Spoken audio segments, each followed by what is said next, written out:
Hello and welcome to another edition of the Osteopathic Lyceum podcast.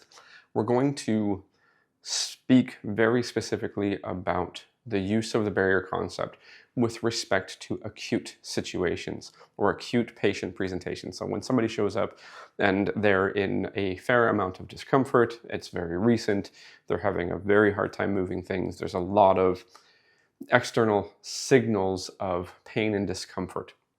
And so something like a recent injury, something of that nature. Now the barrier concept, just to refresh everybody, we have the direct barrier, aka the direction of restricted motion. We have the indirect barrier. In a superficial sense, that is the direction of free movement or unrestricted barrier or unrestricted motion. However, when you are applying treatment, that's not necessarily what you're going to do.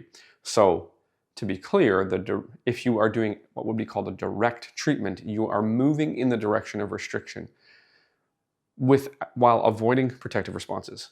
When you are doing an indirect treatment, you are not necessarily moving in the direction of freedom or the unrestricted direction. You are making the soft tissue soft. So you have to know what your goal is or your outcome goal is, as opposed to simply considering the direction of movement. Because if you go indirect just by, in osteopathic terms, going the direction of the diagnosis, so if something likes to side bend left, you side bend it left, that is not and never has been indirect treatment.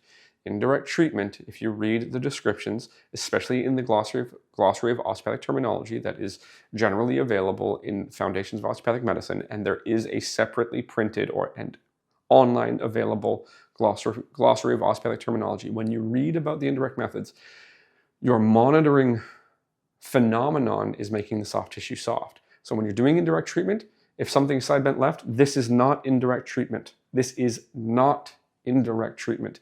Indirect treatment is paying attention to the soft tissues in the region that you're working and making sure that with a variety of combined motions that the soft tissue in the region goes soft. That may require compression, that may require distraction, you have to test. That may require rotation one way, it may require rotation the other way, you have to check. It may require side bending one way, it may require side bending the other way, you have to check.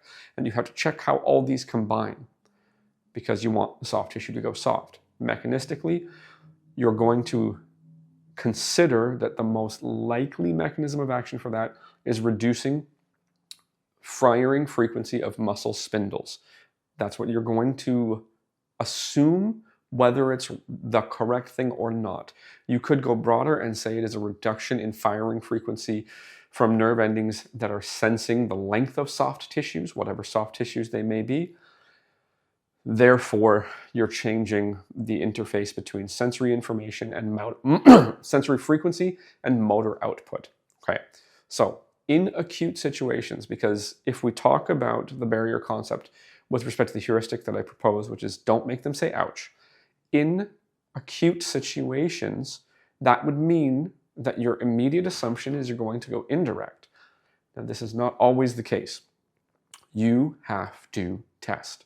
If you can go in the motion of restricted, or the direction of restricted motion, aka go direct, without any tissues firing up, you're probably in an okay circumstance.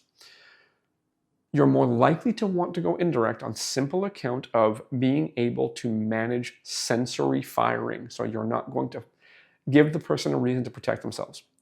But you may also be able to do that going towards the direction of restriction. You have to be smooth, you have to be slow, but not too slow, because if you're too slow, they'll get scared and they'll protect themselves. Excuse me while I clear my throat. Excuse me. Now, the other thing that helps manage patient sensation is patient active approaches. So a patient active approach means that the patient is in control of the movement and the sensation. Now, a patient active approach doesn't necessarily have to be contracting the region that you're working on. You could use the concept of relational motion, aka one thing stays still, one thing moves in relation to it. So if you take a look at my chin, just as a refresher, I can either move my chin towards my shoulder, or I can move my shoulder towards my chin. The net result in between my chin or in between my head and my shoulder is that they have approximated, which means in essence, so this is left rotation of the neck. This is also left rotation of the neck in a relative sense. So if I was treating the neck as an example, I could hold the head still and I can have the patient to their level of comfort. Generally speaking, you'll have them cross their arms and turn this way and turn this way and see what the result is in the tissue that I'm palpating. Because the patient is active and I have a still head and neck and moving torso, I can have both hands to monitor it, or I can have a hand to monitor quite broadly, and I can control the head.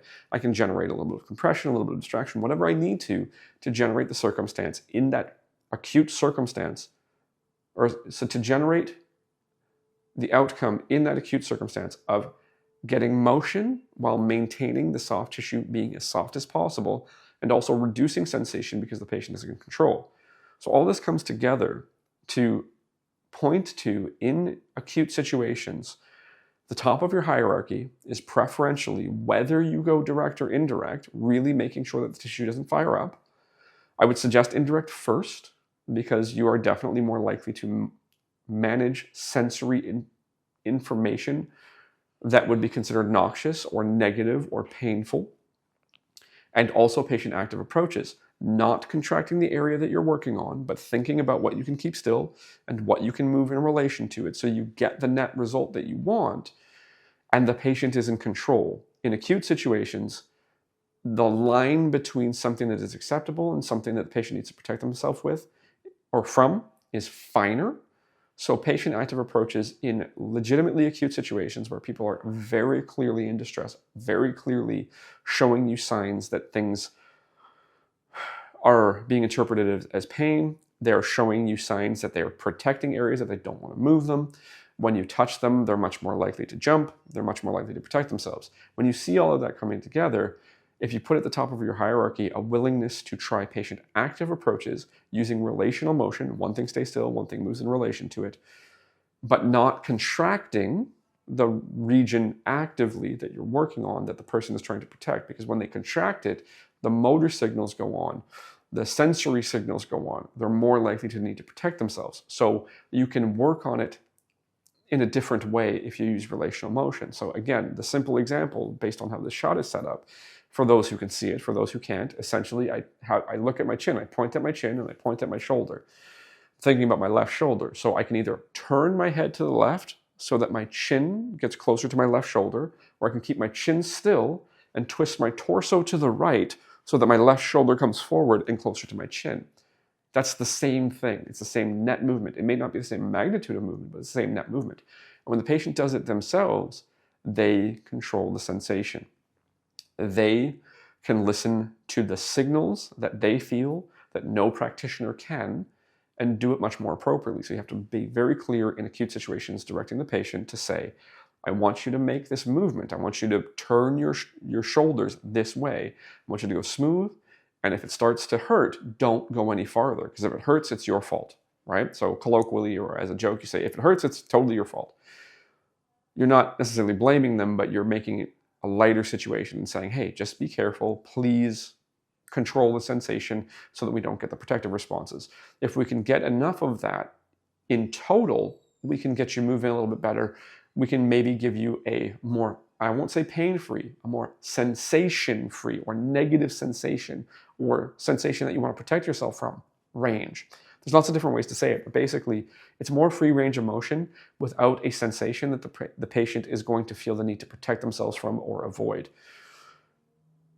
You benefit from considering in acute situations an indirect approach, an indirect barrier approach, which doesn't mean the direction of free motion. It means making the soft tissue soft or maintaining a lack of active contraction in the region that you're working in. And you also benefit highly, especially initially, from patient active approaches.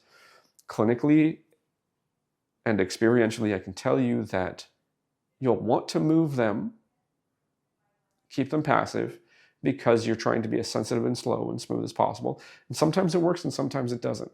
If you go patient active first, you'll more likely have a generally better range of responses, which will include better range of motion free of negative sensation that the patient wants to protect themselves from. and less, say, backsliding on subjective report.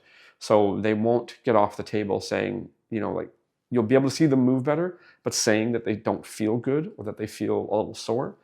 If you go active, and you have to be creative with this, if you do a patient active approach in an acute situation, you're likely to have a result where the patient can move better and they generally feel less need to protect themselves through a larger range of motion. So you get towards both of your goals. You get lower negative sensation, which is their scale, and you get greater range of motion, which is your scale. So again, just to reiterate, when a truly acute situation arises, consider an indirect barrier approach, which means make the soft tissue soft, and consider prioritizing a patient active approach.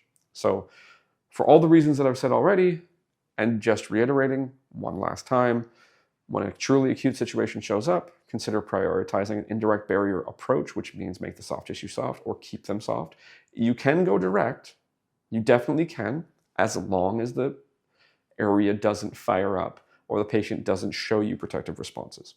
So you can go indirect or direct. I would suggest trying indirect first, making the soft tissue soft first, and prioritizing in your choice of method or your choice of quote-unquote activating force, go patient active first in acute situations. So hopefully you learned something. Thank you for listening this long, and we'll talk again soon.